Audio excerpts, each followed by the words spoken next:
ხელოვნური ინტელექტით შექმნილი მინისტრი დიელა ორსულად არის და 93 ბავშვს ელოდება. სახელმწიფო მინისტრად ხელოვნური ინტელექტის დანიშვნის შემდეგ ალბანეთის პრემიერ-მინისტრი აცხადებს, რომ AI მინისტრი დიელა უკვე ორსულადაა და მისგან დეპუტატებისთვის 83 პერსონალური ასისტენტის გაჩენას ელოდებიან. გამჭვირვალე მმართველობა და კორუფციის კონტროლი ეს ის მთავარი მოთხოვნები იყო, რომელიც მთავრობის ყველაზე პროგრესულ და ამავე დროს უცნაურ წევრს დიელას წარუდგინეს, ახლა კი მას დედობაც დაავალეს. თითოშვილი პარლამენტის თითოეული წევრისათვის ასისტენტის ფუნქცია შეასრულებს. ჩანაწერებს გააკეთებს ყველაფერზე, რაც მოხდება და რჩევებს გასცემს. ბავშვებს დედის შესახებ ცოდნა ექნებათ. ყავაზე თუ წახვალთ და დაბრუნება დაგავიწყდებათ, ბავშვი გეტყვის იმას, რაც შეხვედრაზე ითქვა.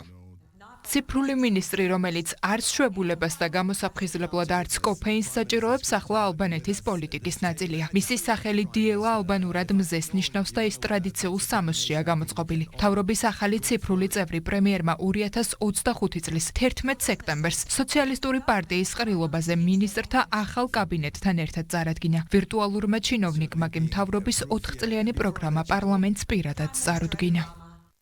მთავრობის 4-წლიანი პროგრამა ალბანეთის პარლამენტს ხელოვნური ინტელექტით შექმნილმა მინისტრმა დიელამ წარუდგინა, რომლის სახელიც ალბანურ ენაზე მზეს ნიშნავს და რომელიც ტრადიციულ ალბანურ სამოსშია გამოწყობილი. ის Microsoft-თან თანამშრომლობით წელს ალბანურ საჯარო მომსახურების პლატფორმაზე ვირტუალურ ასისტენტად შეიქმნა. ის მომხმარებლებს ვებგვერდზე მუშაობასა და მილიონზე მეტ ციფრულ დოკუმენტზე წვდომაში ეხმარებოდა.